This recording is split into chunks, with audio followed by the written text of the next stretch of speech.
Good evening, friends.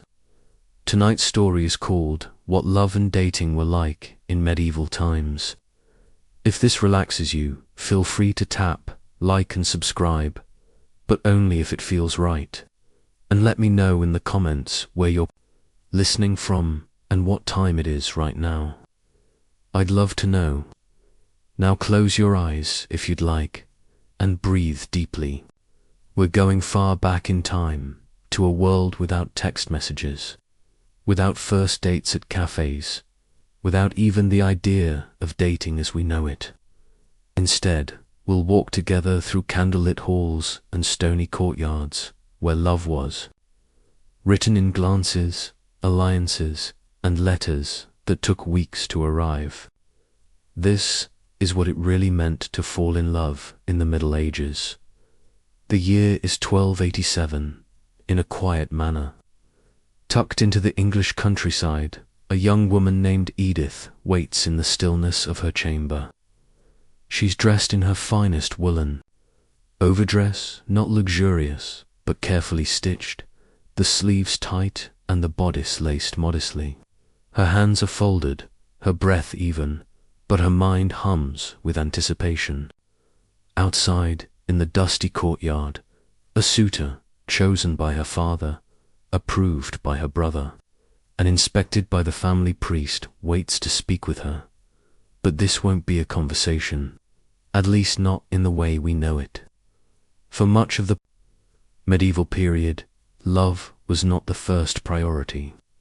Family, land, dowry, and honor all took precedence, and the rituals of courtship were quiet, almost businesslike, a negotiation between kin, property, and social standing.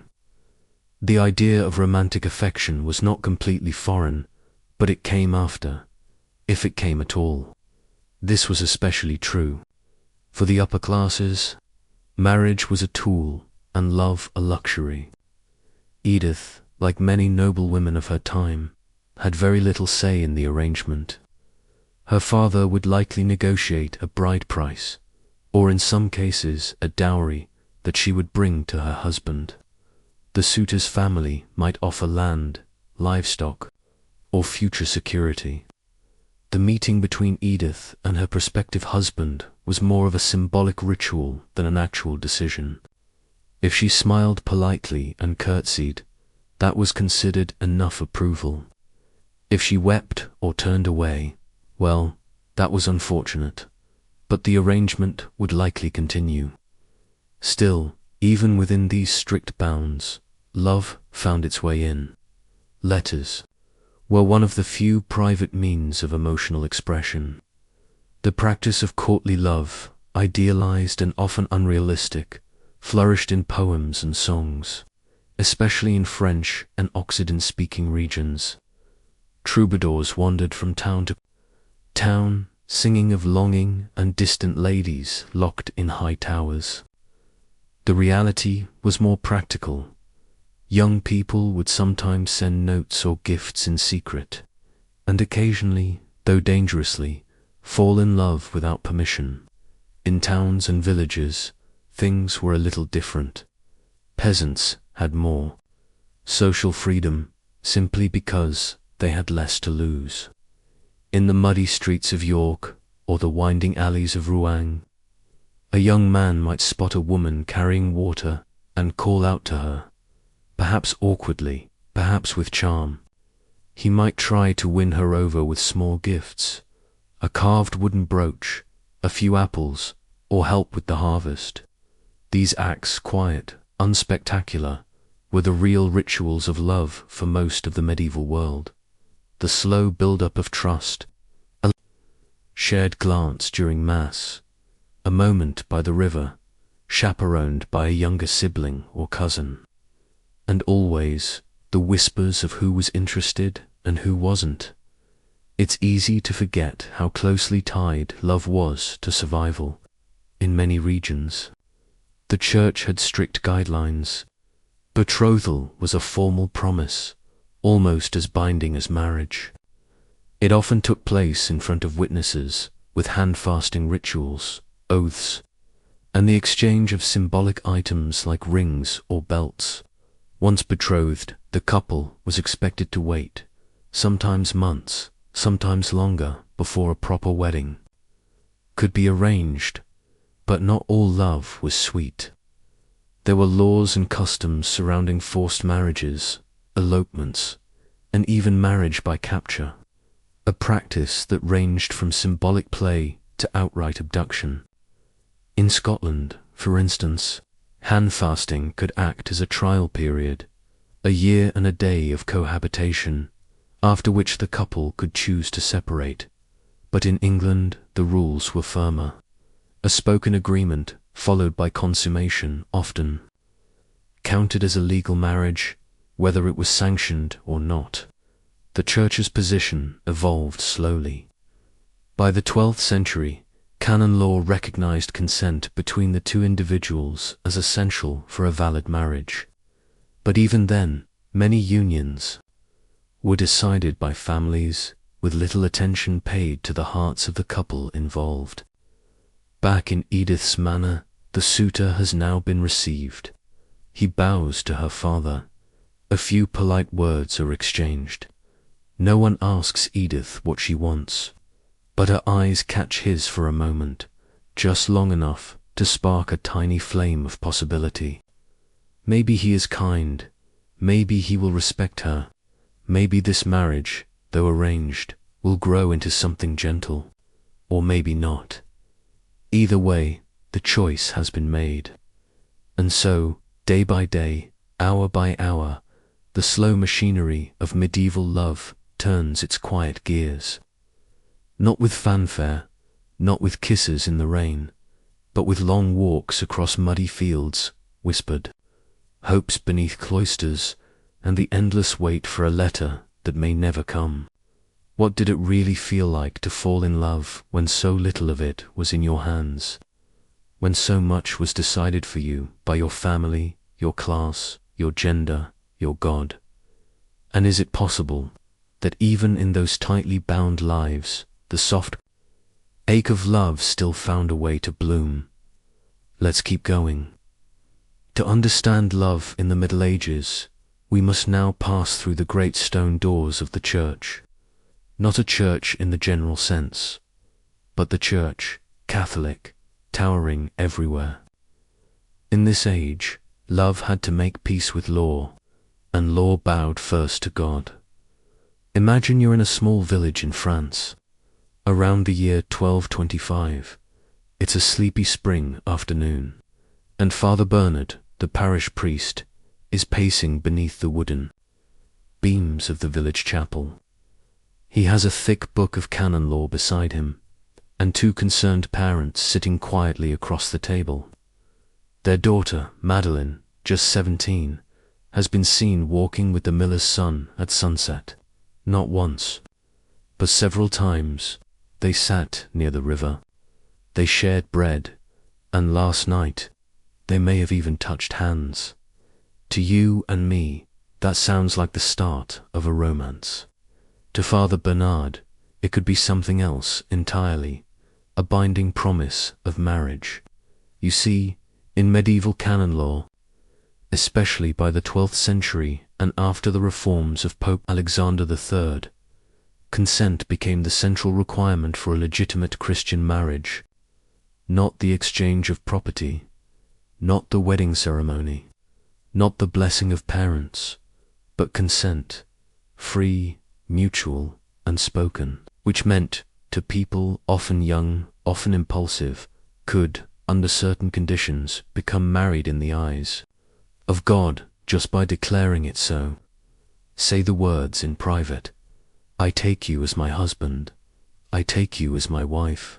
And if a priest later confirmed it, or if there were witnesses, that was it. A marriage had begun. This idea was revolutionary in its time. Before the church fully claimed authority over marriage, it was often seen as a family or tribal affair, arranged, strategic, and subject to negotiation. But now, with Rome watching, things changed. Love was no longer just a feeling or a family transaction. it became a spiritual contract. This led to some strange, tense moments. Couples might elope in secret, only to return weeks later claiming they were already married. Parents might try to arrange a new match, only to find their daughter had married a local boy in a garden years before. In some regions, the traditional binding of hands to symbolize an engagement blurred the lines even more. Some saw it as a pre-marriage, others as the real thing. In England, the church tried to clarify things by requiring the banns. The banns were public announcements, read aloud in church on 3 consecutive Sundays, declaring that a couple intended to marry. This was meant to prevent secret unions and give the community a chance to object. Does anyone know a reason? These two should not be wed. It wasn't just a line from modern ceremonies. It was a real, legal tool. But even with bans, enforcement was uneven. A lot depended on local clergy. In towns with strict bishops, couples had to follow every rule. In smaller parishes, a friendly priest might look the other way or bless the marriage after the fact, especially if the woman was already pregnant. And yes, pregnancy mattered deeply.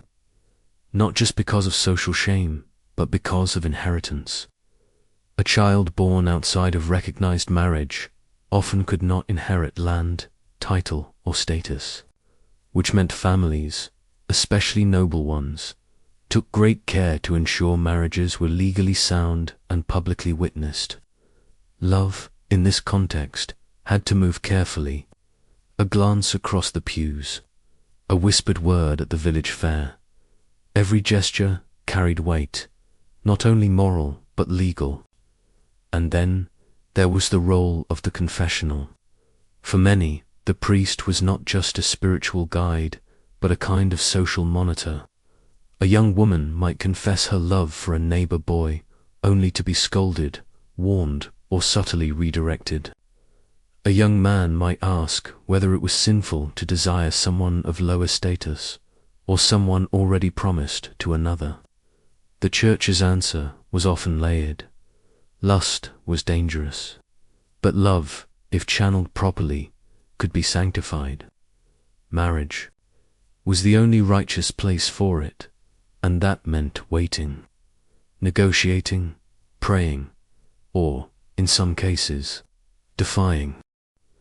There were stories of resistance, too. In 14th century Bologna, records show a woman named Caterina who refused 3 suitors brought by her father. Each was richer than the last. Each offered her family new alliances, but she had fallen in love with a poor scribe and claimed in court that she had already given her consent to him under a tree in the village square. The case went to the local bishop. Witnesses were brought, and though her family protested, the bishop ruled that her consent freely given was valid. She was allowed to marry the man she loved. Such victories were rare but real, and they remind us that love in the Middle Ages was not entirely drowned by power or protocol. It struggled, it whispered, it found loopholes, but most of the time, it waited for the banns, waited for the priest, waited for the world to say it was finally allowed. Imagine watching someone you loved marry another because your families didn't agree. Imagine having your own heart ignored by law. Or imagine, just once, feeling bold enough to whisper a promise, and hoping God was listening. When rules are so rigid, can love still be real? And if love must always obey the law, is it still love? We're in a small hill town in northern Italy. The year is 1310. The village is made of cobbled lanes and open balconies, where laundry flutters like flags of daily life. And from a window above the stables, a girl named Lucretia leans out to shake crumbs from her apron. It seems like nothing, but to the boy walking below, a mason's apprentice named Matteo. It is everything, because this has become their language, a shaken apron, a red ribbon tied to the shutters, a cluster of wildflowers left on the doorstep, none of it spoken, all of it known. In the Middle Ages, especially in tight-knit communities, expressing romantic interest had to be subtle. There were no love letters sent freely through town. There were no dates, no private phone calls.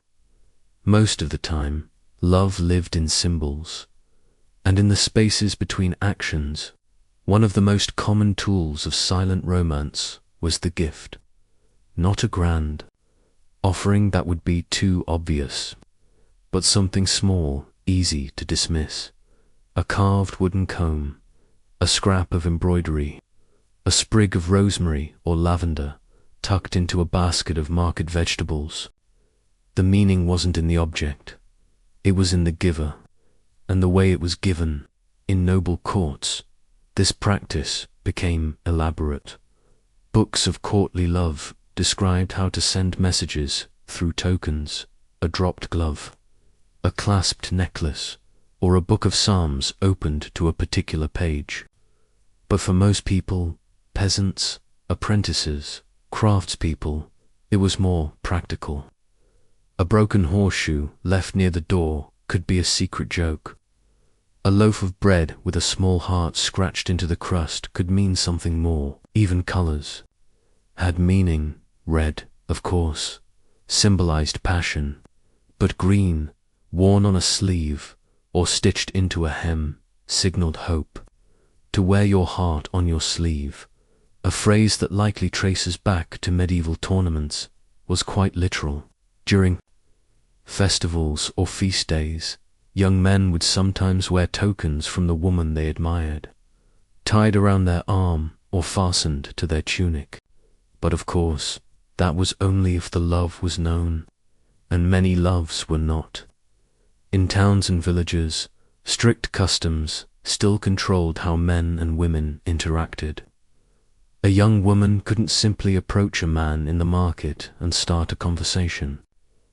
A widow might be able to speak more freely, but only just. For most, modesty was not just a virtue, it was survival. So gestures took the place of words. A girl might leave her water jug near a well, knowing her admirer passed that way. A boy might pause outside a certain door on his errands, just long enough to be noticed. The rhythms of medieval life were predictable, and lovers learned to dance within them. Evening was the softest hour. As work ended and shadows grew long, people moved about more freely. The streets were still watched, yes, but not as closely. In some towns, it became custom for young men to window serenade, to sing beneath a woman's window in hopes of winning her affection. But again, this was not always romantic. Sometimes it was playful, sometimes it was insulting, sometimes it was performed in groups, more ritual than real. What mattered was intent, and intent was hard to prove. The church, as always, watched closely. Too much lingering in the street, too many gifts, too many songs sung beneath the wrong window. It could bring shame, or worse, suspicion of fornication, a serious offense that could lead to public penance, fines, or in severe cases, excommunication. So lovers had to be clever and cautious, which is why dance, one of the rare public settings where young people could move freely, became so important. At feasts, weddings, and harvest festivals, dances were often organized in long chains or circles. Men and women would take turns linking arms, twirling, stepping close and away, all under the eyes of the village, but still, briefly, near enough to whisper or touch. And during these dances, subtle cues spoke volumes. A held gaze, a squeeze of the hand, a second turn through the circle, just to linger near someone longer. It was risky, but it was real. And for many, those moments, a single shared breath, a half-spoken word, were the only contact they'd have all year. You might wonder, how could so little mean so much? But when the world gives you almost nothing, a glance can feel like a promise, a ribbon like a vow, a hand passed over another like the whole of a lifetime. And often, these small moments were all there was, because the next week the boy might be gone, apprenticed to another town, sent to war, or the girl might be betrothed, her future sealed with wax and signature, which meant every smile counted, every signal mattered. In one 14th century account from Bruges, a young woman named Ligesbeth was said to have placed a single candle in her window at night, once a month. It was her way of signaling to a man named Willem, who worked in the town tannery. He would walk by, pause, and tip his cap. That was all, but over the years, it became their rhythm. And when he finally came to her father to ask for her hand, he brought the candlestick with him, the one from her window. The gesture was remembered, and their quiet courtship, though barely spoken, was honored. Tonight, as your thoughts settle, think about how love used to hide in plain sight, how people learned to say, "I'm thinking of you," without words, to say, "I see you," with nothing more than a step, a ribbon, or a song hummed too softly for anyone else to hear. When the world makes love small, it doesn't disappear. It simply becomes softer, quieter, and sometimes that quiet is where the truest feelings live. So the question lingers in a world that listens too closely. How do you speak from the heart? Let's return to a world where marriage wasn't just a personal decision, it was a public matter, handled in full daylight. In many parts of medieval Europe, marriage was not something done behind closed doors. It was arranged, discussed, bargained for, often quite literally, in the town square. In fact, if you were to walk through a medieval market on a feast day in the 1300s, you might see barrels of salted fish, baskets of apples, bolts of wool, and a small knot of people in serious discussion beside a well or church wall. These weren't merchants. These were matchmakers, and parents, and priests, all whispering the future of two lives into motion. Let's step into one such square, in Bruges, perhaps, or York, and listen. A merchant's daughter is now of age. Her dowry has been quietly set aside in linen. Bags filled with silver pennies, a few copper dishes, and the promise of a cow. She's not present at the negotiation. Instead, her father stands beneath the overhang of a timber-bird roof, speaking with the mother of a local brewer. The two are discussing not only age and appearance, but temperament, family history, and critically, the brewing business's future stability. A priest might be nearby, advising them gently on compatibility and faith. A cousin might be watching from a distance, taking mental notes. And if the match seems promising, the next step is announcement, often at church, read aloud for 3 Sundays. These are the banns, as we discussed before, a legal pause for anyone to raise objections. But the deeper negotiations, those took place here, in the open, in what some communities called marriage markets. These public negotiations weren't just for nobles. In many small towns, guilds played a role in arranging matches. A blacksmith's, the daughter might marry into the carpenter's guild, uniting their social standing, tools, and workshop space. The more structured the guild, the more likely it was to encourage internal marriage, a way to keep skills and secrets in the community. In rural areas, land was everything, so matches weren't just about love. They were about boundary lines. One Flemish record from 1371 shows a dispute over 2 fields that had been shared between 2 families for decades. The matter was resolved, not in court, but through marriage between their youngest children. A field dispute became a wedding, and both families gained peace and more land. These arrangements, however dry they may seem, had an emotional undercurrent. Parents wanted stability for their children, but beneath that hope for security there was also fear. Fear of scandal, of loneliness, of poverty. In this world, marriage was a kind of insurance. There was also a strange kind of social matchmaking, led not by families, but by the community itself.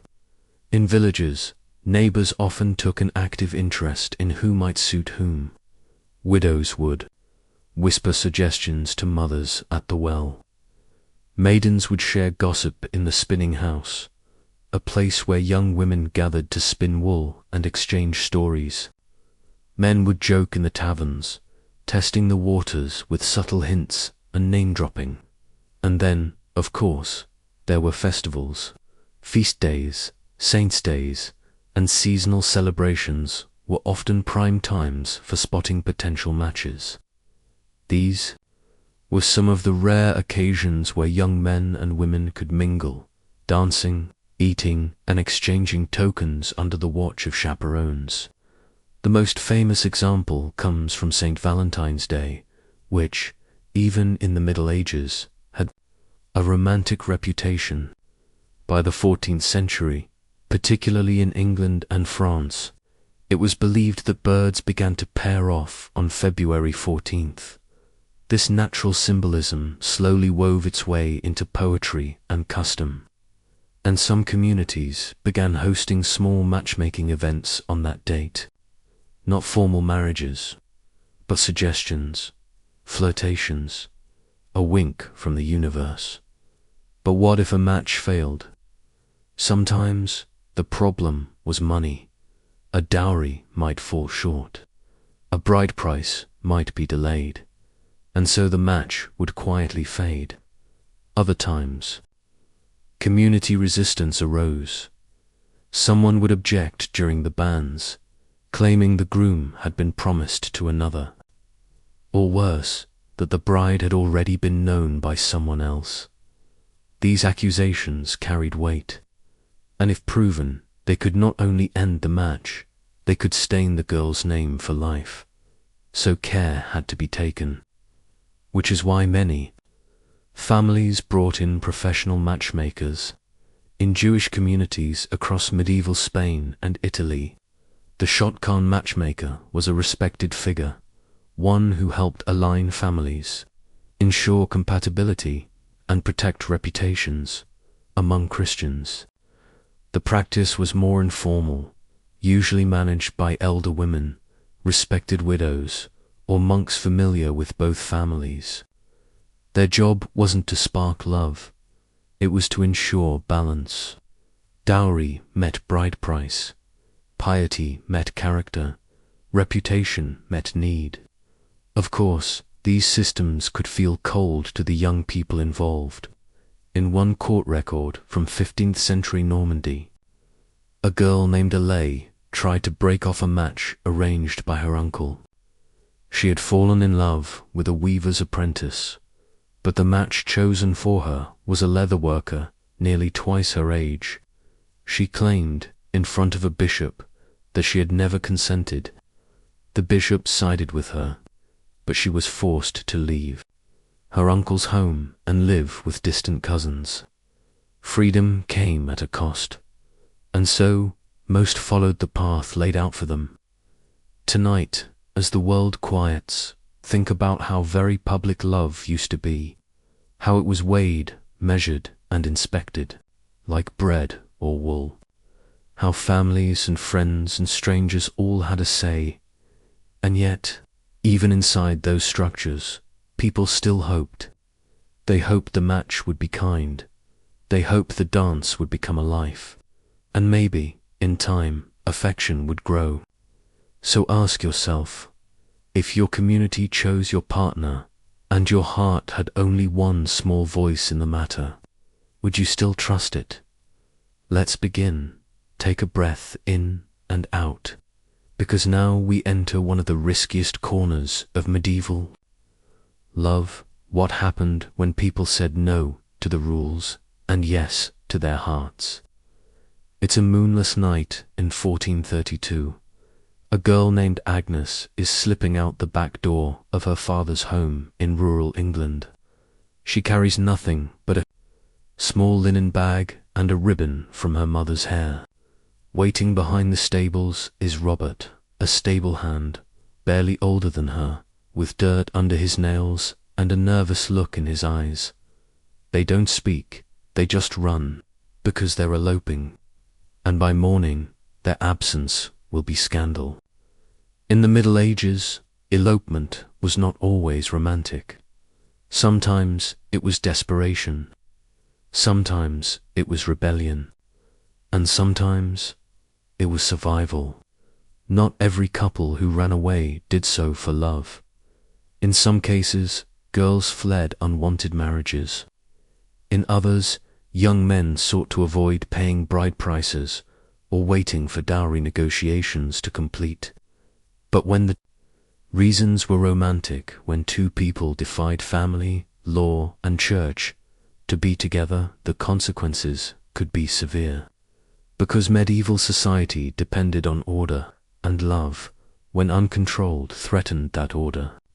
We often think of the past as rigid, and it was, but marriage rules were surprisingly flexible, so long as certain conditions were met. By canon law, two people could marry simply by exchanging consent, either in private Sajid Berber, or with a future promise Berber the futuro, followed by consummation. This meant secret marriages, often performed in haste and without witnesses, were still valid in the eyes of the church. But just because they were valid didn't mean they were accepted. Families could, and often did, drag such couples to court, ecclesiastical courts in particular, to challenge the union. Sometimes they accused one party of coercion, sometimes of fraud, sometimes of fornication disguised as marriage. If the marriage couldn't be proven with witnesses, tokens, or a priest's record, the girl often suffered the greater punishment. Take, for example, a 14th century case from Norfolk. A young couple, Alice and John, claimed they had exchanged vows beside a stream after harvest festival. No witnesses, no banns, but they had lived together for over a year. John's family insisted they were married. Alice's family disagreed, arguing the union had never been real. The court examined their behavior. Did they share a bed? Did they refer to each other as husband and wife? Did neighbors believe them to be married? In the end, the court ruled yes, they had behaved like a married couple, and so they were bound. But Alice, now estranged from both families, was left socially isolated. Sometimes the church enforced punishment through public penance. A couple caught in scandal, particularly if they eloped without parental consent or consummated a secret. Marriage might be forced to walk barefoot through town, dressed in sackcloth, reciting prayers aloud. Others were made to confess in front of the congregation, and some were excommunicated, cut off from the sacraments, their children deemed illegitimate, their union unblessed. But the punishments varied by region, by bishop, and by how much power each family held.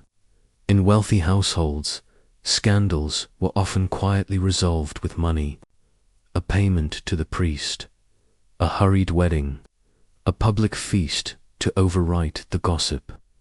But for peasants, there were fewer ways to make things disappear. In rare but dramatic cases, love crossed not only class boundaries, but religious ones, and that could be dangerous.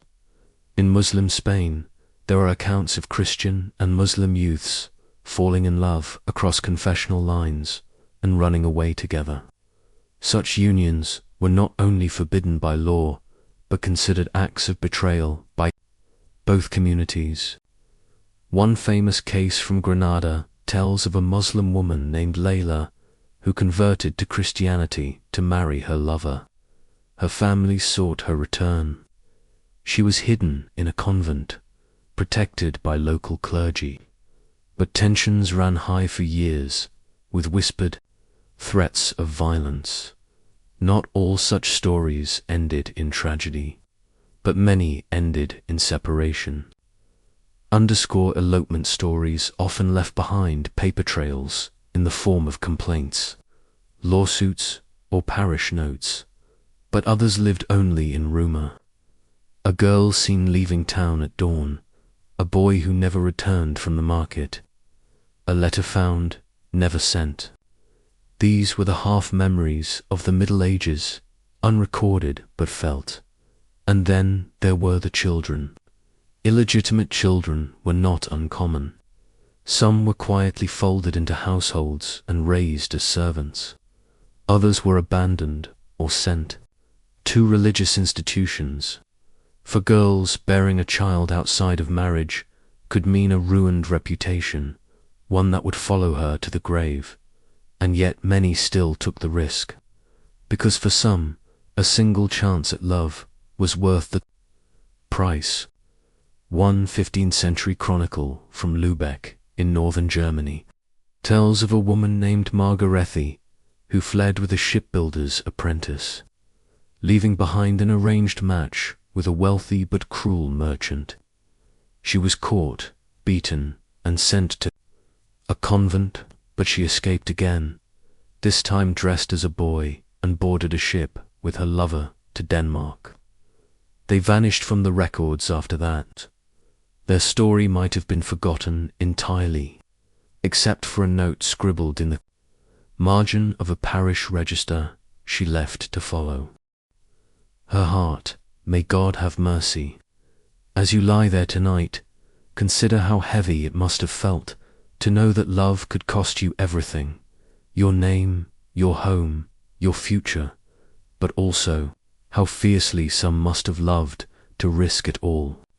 So here's a quiet question for you. If the world said no, would you still choose love? The wedding day in medieval times was not a private affair tucked away in a quiet hall or soft-lit chapel. It was a moment when the village paused, the church bells rang, and the whole community turned its gaze toward, to people about to be bound, not just by affection, but by law, religion, and duty. To be married in the Middle Ages was to step into an institution far bigger than oneself. It wasn't just a personal milestone, it was a civic and spiritual declaration. But that didn't mean it was all joy and celebration. In truth, many medieval weddings were simple. Some were even somber. A typical wedding, especially among common folk, began not with a grand procession, but with the ringing of the third ban, the final Sunday announcement at Mass that this couple, if no one objected, would marry in the week to come.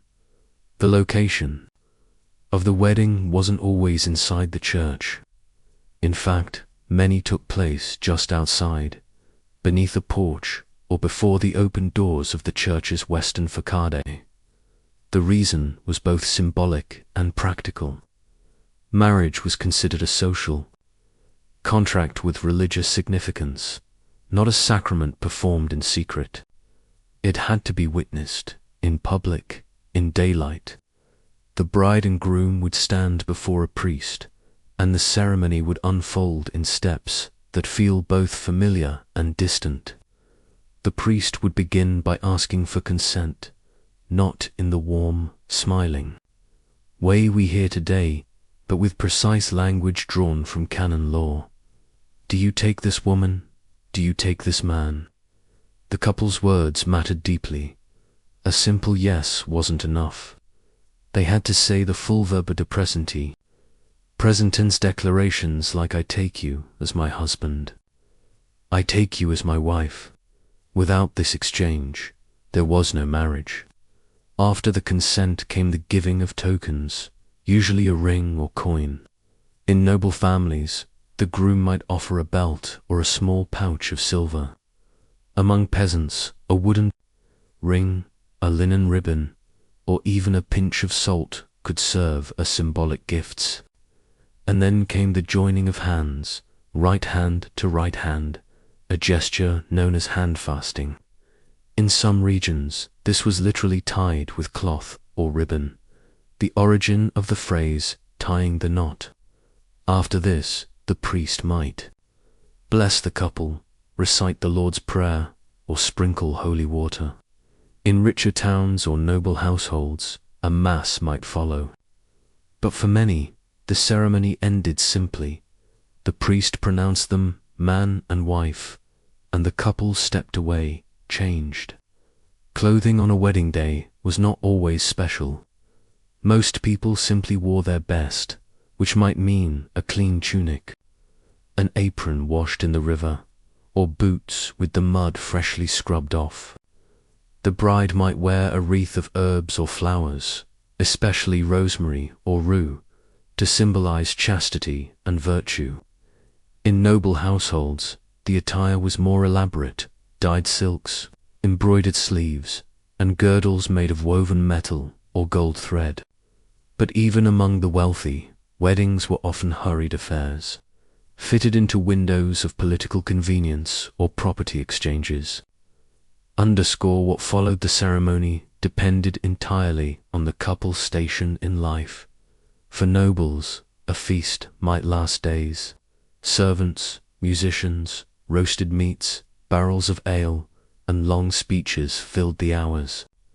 Guests brought gifts, alliances were strengthened, and dances lasted until torches burned low.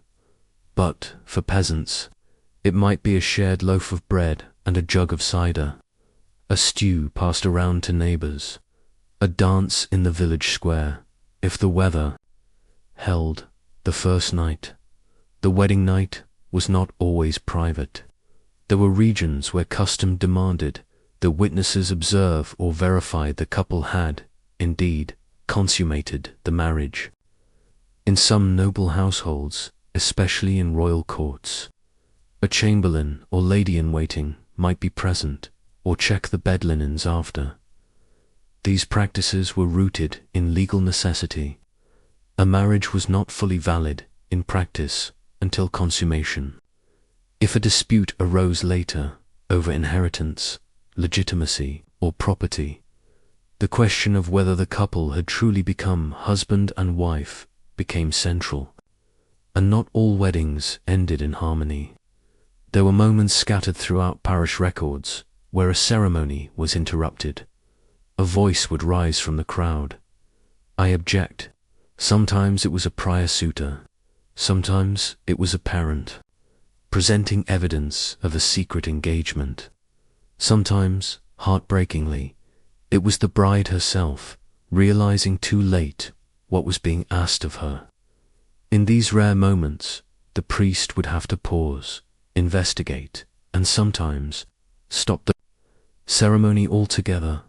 There were also false weddings. In a few notorious cases, men would stage a sham ceremony to seduce a woman using a bribed priest, false witnesses, and whispered vows to convince her she was now a wife. Once intimacy had occurred, the man would vanish. When the truth came out, the woman might be exiled or sent to a convent, and the man, if found, could be punished severely, though not always. These incidents led many churches to require written records, stored in parish books, and signed by at least 2 witnesses. But for most, the wedding was not dramatic. It was quiet, simple, a legal promise witnessed by a handful of people, a moment of stillness in the middle of long, hard-working lives. And for some couples, especially those lucky enough to care for one another, it was a beginning. Not of romance, perhaps, but of companionship, a shared roof, a tilled garden, a hand held. During hard winters, there's something grounding in that simplicity. No fireworks, no aisle of flowers. Just two people standing before their neighbors, saying the same words spoken by countless others before them. I hope you're enjoying this slow walk through history. The next section is even more curious. We'll look at what married life was actually like, from household roles and daily chores to affection, childbirth, and what passed for intimacy in the medieval home. So stay with me. Marriage, once the vows were spoken and the crowd had dispersed, did not fade into romantic bliss or dramatic endings.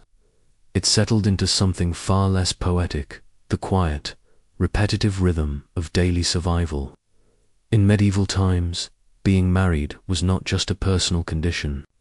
It was an economic partnership, a spiritual arrangement, and in many ways, a shared contract of labor. Let's open the wooden door to a small cottage in 13th century Normandy. Inside, we find a man and a woman, newly wed, perhaps only a month into their union, already moving like a pair of worn shoes, side by side, not always comfortable, but shaped by use. In most working households, a married couple shared everything, including tools, land, and legal responsibility. The husband was expected to provide through farming, trade, or service to a local lord. But the wife's labor was just as constant.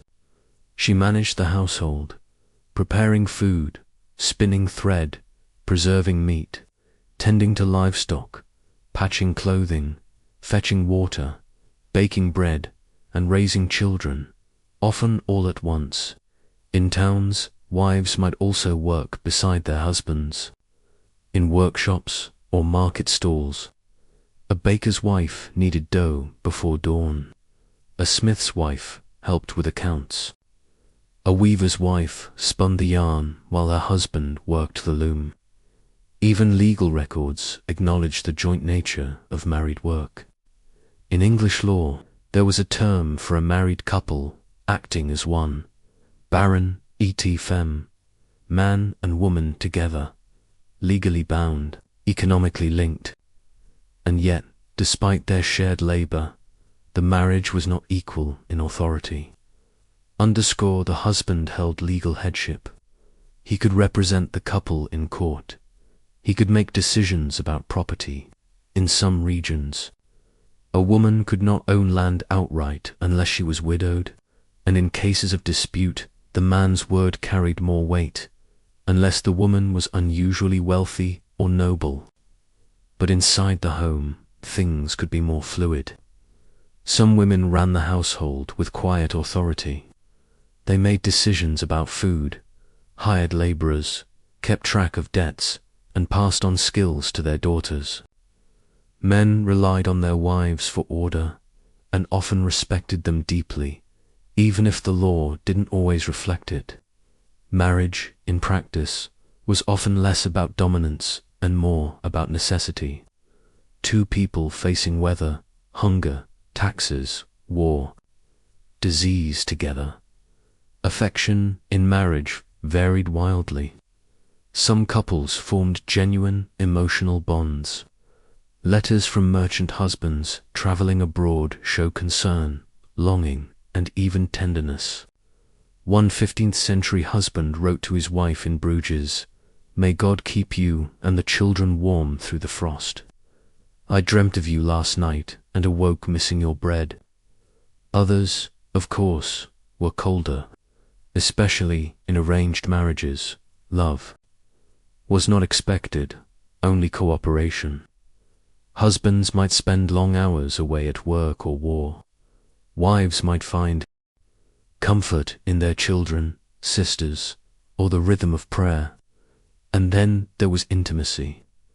Marital relations were encouraged by the church, not for pleasure, but for procreation. Sex was allowed, even sanctified, so long as it was between spouses. open to life, and not excessive. Theologians like Thomas Aquinas and Hildegard of Bingen wrote about marital intimacy as a duty, sometimes called the marital debt. A husband owed his wife physical union, and she owed him the same, but neither could demand it cruelly. If a husband was too forceful, or if a wife withheld without cause, the matter could be brought before church authorities, though most of these judgments were private and difficult to enforce. Children followed quickly, in most cases. A medieval wife might give birth a dozen times in her life, with only half of those children surviving to adulthood. Childbirth was dangerous.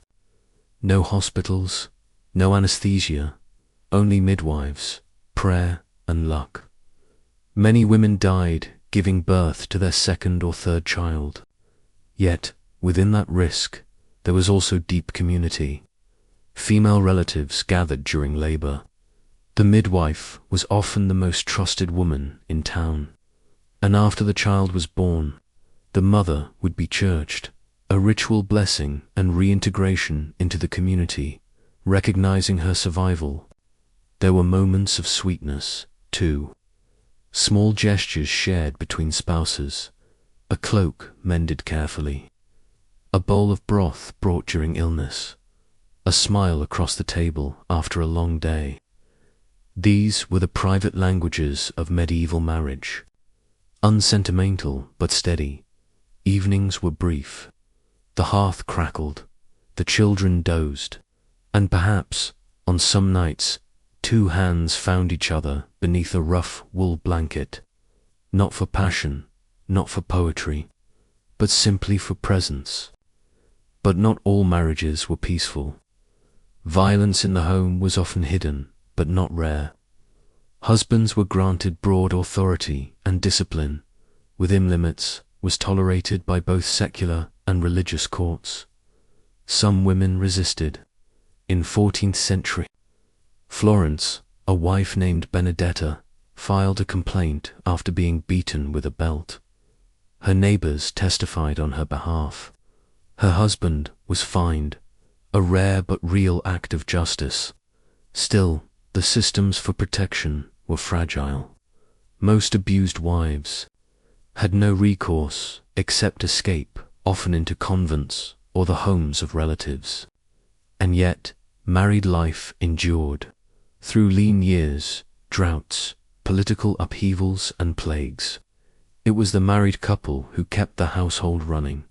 They buried children. They rebuilt after fires. They paid tithes. They aged. And sometimes, when one partner died, the other wore black, not just from tradition, but from something deeper. The grief of losing a co-survivor.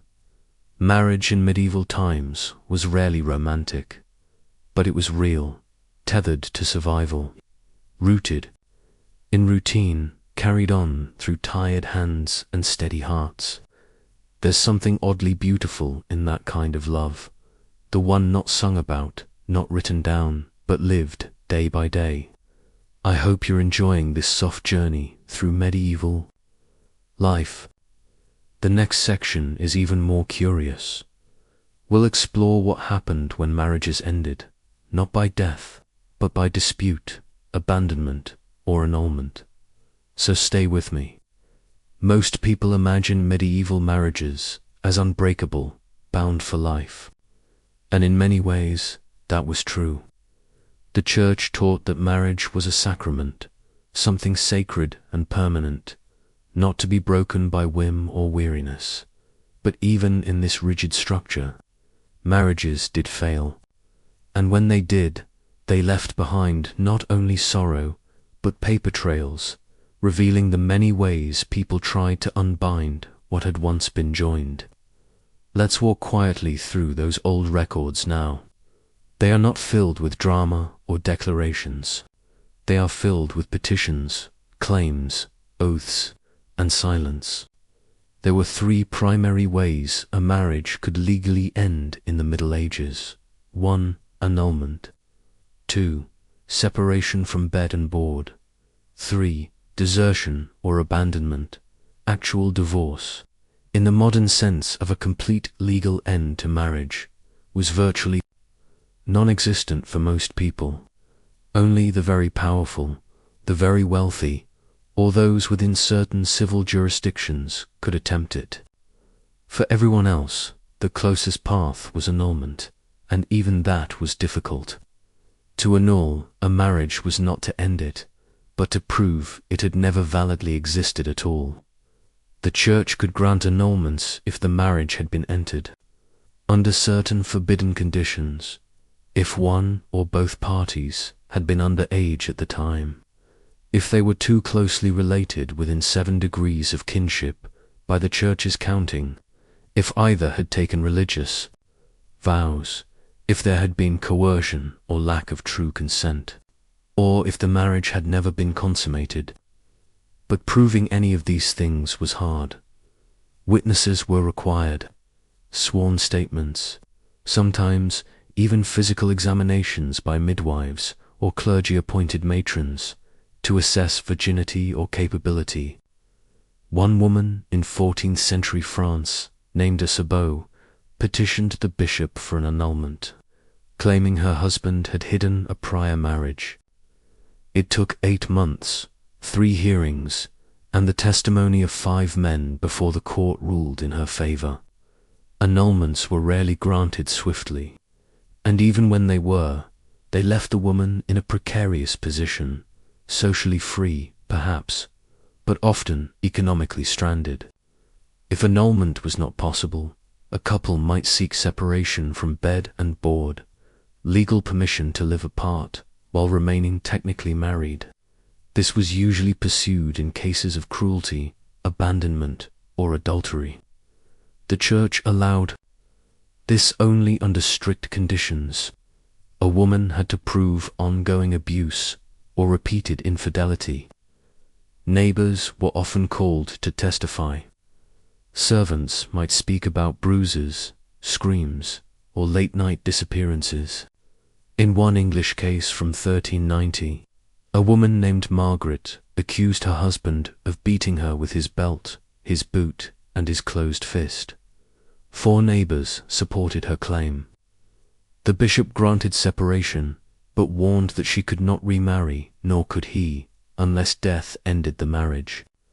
They were spiritually tied forever, even if they never saw each other again. Sometimes there was no formal case, just absence. A husband might leave for war, never to return.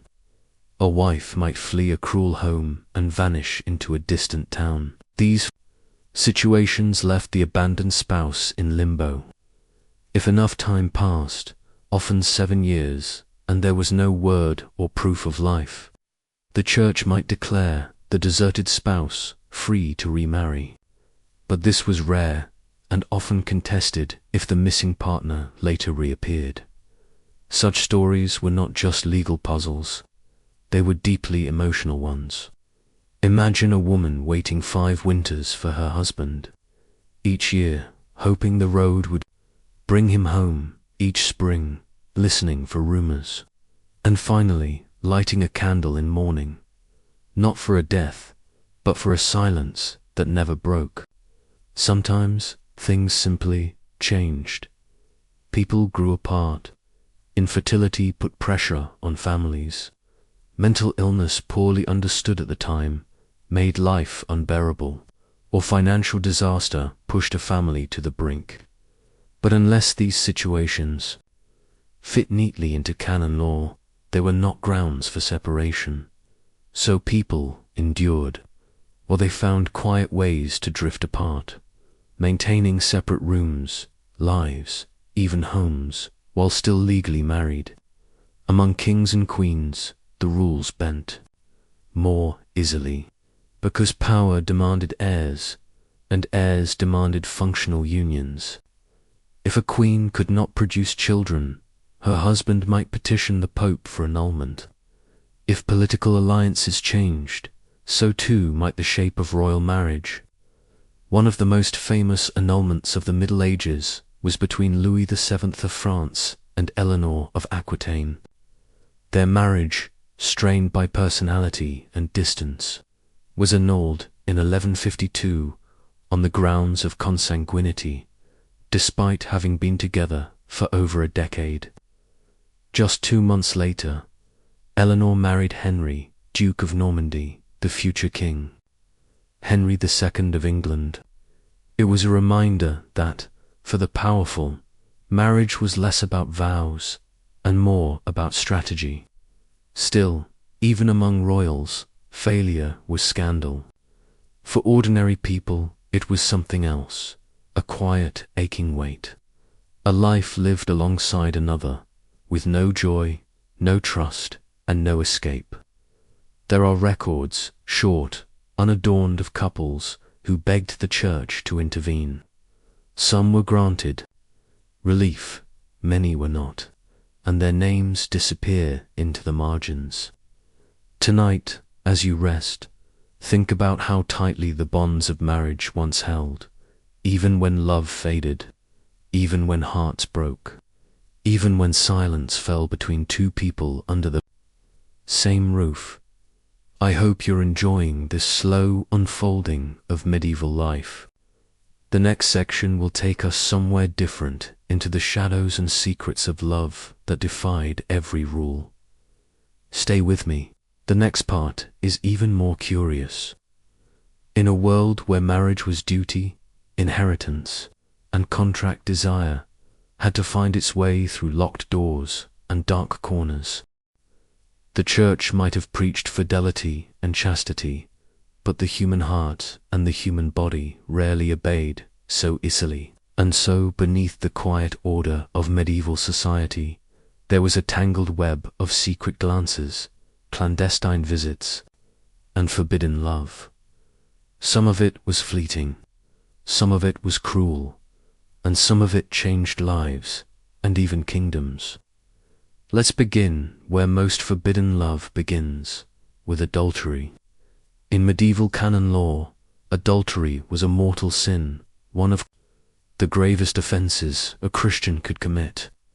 It violated not only a spouse's trust, but the sanctity of the marital sacrament. And yet, despite its spiritual danger, it was incredibly common, and almost always handled very differently for men and women. A woman caught in adultery could be publicly shamed, beaten, disowned, or worse. In some regions, she could even be executed, though this was rare and often reserved for noble women whose affairs threatened political stability. A man, however, was treated far more leniently. Unless he seduced another man's wife and was caught, he was often forgiven, especially if the affair was with a servant or lower-class woman. This double standard ran deep. Even the penance assigned by the church differed. A woman might be forced to fast for 40 days, while a man's confession could be resolved with a single prayer. But for those who were clever or lucky, affairs could continue in secret for years. Many of these relationships are now long lost to time, hidden behind euphemisms in court records.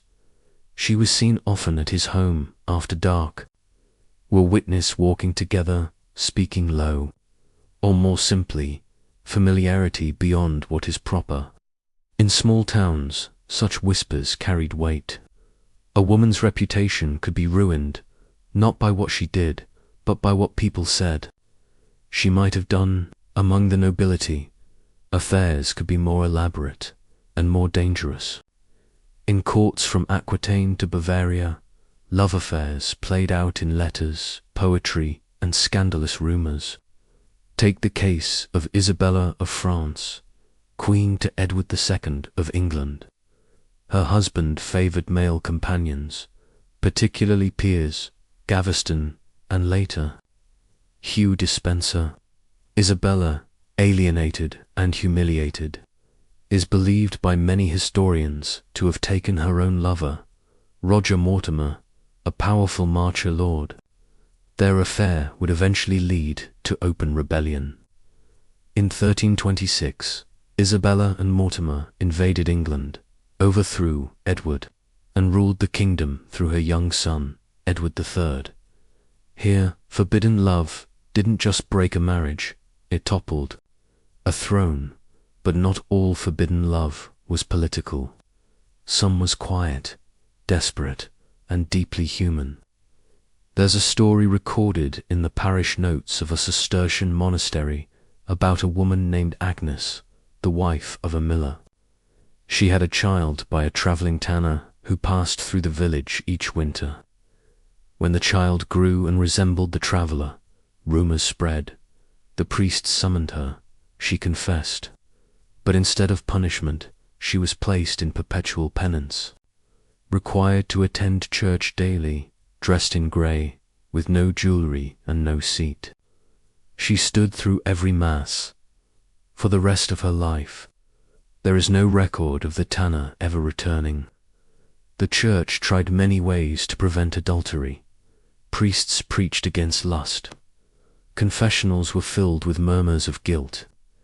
Marriage manuals were circulated, advising couples to fulfill their marital debt regularly, lest their spouse be tempted elsewhere. One popular guide, De Secretis Mulierum, on the secrets of women, warned men to be attentive, lest their wives turn to unlawful affections. But such manuals rarely addressed affection. They focused on duty, not intimacy, not companionship, and certainly not emotional neglect, and so people strayed. In some cases, love grew in forbidden soil across class lines. A noblewoman might fall for a falconer. A merchant might keep a laundress as a mistress. A priest might form a secret bond with a parishioner, despite his vows of celibacy. These relationships were risky, but they also offered something marriage often did not: choice. And in a world where most marriages were arranged, that small taste of freedom could be intoxicating. The punishment for adultery varied wildly. In Venice, adulterous women could be locked in public cages for a day. In France, they might be made to walk barefoot through town, carrying a candle of penance. In England, they might be fined or, more often, quietly forgiven if the family could not afford to make the scandal public. But in the countryside, justice was often handled informally. A scorned husband might beat the man he suspected. A betrayed wife might slip poison into her. Rivals stew, though such stories are rare and mostly whispered. And sometimes there was no punishment at all, just silence. A home colder than it used to be. A wife who slept at the foot of the bed. A husband who stopped looking her in the eye. Even so, love, even forbidden love, found its moments. There were secret meetings under trees, notes left in chapel pews, flowers tucked into aprons, promises whispered in the shadow of a stable. Some of these affairs ended in ruin, some in heartbreak, and some faded into memory, never discovered, never punished. Just a flicker of feeling in an otherwise practical life. As you rest tonight, consider how desire lived in quiet corners of the past. It did not speak loudly, it did not shout over duty, but it lingered. Not every love was right, not every act was wise, but each one left a trace on the heart, on the page, or in the silence between words. I hope you're still enjoying this gentle unfolding of medieval love. The final section is coming next, and it's the most tender of all. We'll explore how people mourned, remembered, and sometimes loved again. So stay with me. The wedding feast is long gone. The hearth has cooled, and across the wooden floor of a medieval home, one chair now sits empty. This is how so many stories ended in the Middle Ages. Not with a breakup, not with betrayal, but with loss. Whether by illness, childbirth, war, or old age, death was a constant presence. And when it came, it did not wait for the bonds of love to be properly severed. It simply took widowhood. That quiet aftermath of devotion was, for many, the most defining stage of love. In medieval society, widows and widowers occupied a complicated space. They were no longer young lovers, but they were not entirely free either. A widow, in particular, had to navigate grief, legal customs, social suspicion, and the economic realities of survival. Some withdrew entirely, others remarried, but all carried the memory of a love, brief or long, that had shaped the rhythm of their life. Let's begin with the legal aspect. When a husband died, his widow had certain rights. These varied across Europe, but most commonly included the dower, a portion of his estate, often 1/3, designated for her upkeep. The dower was not a gift of affection. It was a legal protection. It ensured that a widow would not be left penniless, especially if her husband's lands passed to sons or distant relatives. But claiming a dower wasn't always simple. Women had to appeal to manorial courts, show proof of marriage, and sometimes fend off in-laws who wanted to absorb the estate. Some were successful.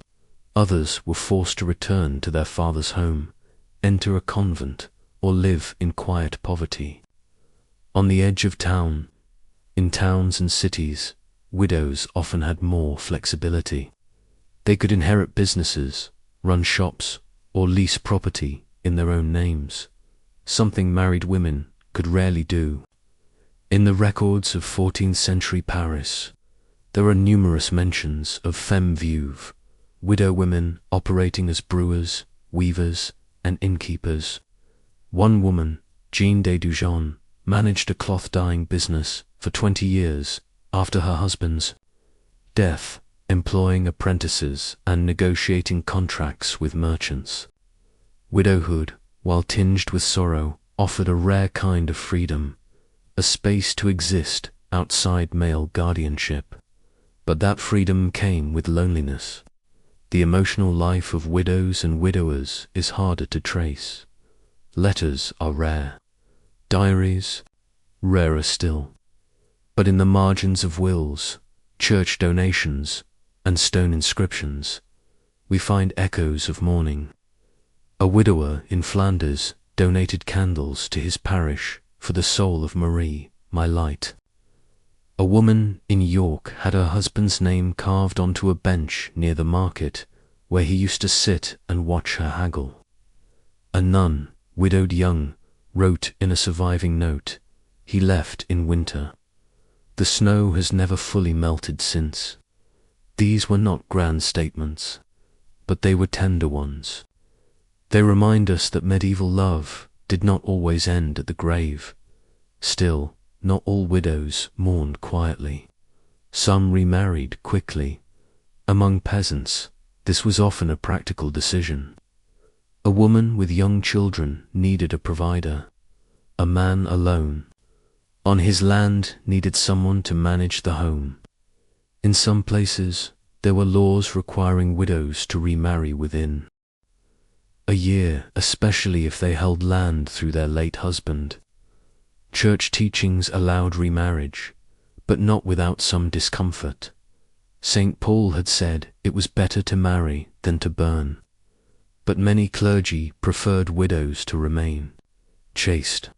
Widows who remarried were sometimes treated with suspicion, especially if the new husband was younger, poorer, or from outside the community. And if the first marriage had been affectionate, the second was rarely compared favorably. Among the nobility, remarriage was often a matter of politics, not grief. A widowed noblewoman was a valuable pawn, one who could carry land, titles, or alliances. She might be married off again within months, regardless of her feelings. Eleanor of Aquitaine, for example, married Louis VII of France at 15, divorced at 30, and remarried almost immediately to Henry II of England. Her heart may not have had time to rest, But the politics moved faster than sorrow. Some noble widows resisted. They used their dower lands to support themselves, funded convents, and quietly declined further matches. In one case, Countess Adela of Blois wore black for the rest of her life and refused every suitor, a quiet protest in a world that expected her to move on. For those who did not remarry, the path was contemplative. Some turned to faith. They entered convents, took vows of chastity, or joined lay sisterhoods, religious communities that lived in the world but followed spiritual discipline. In these spaces, widows found sisterhood.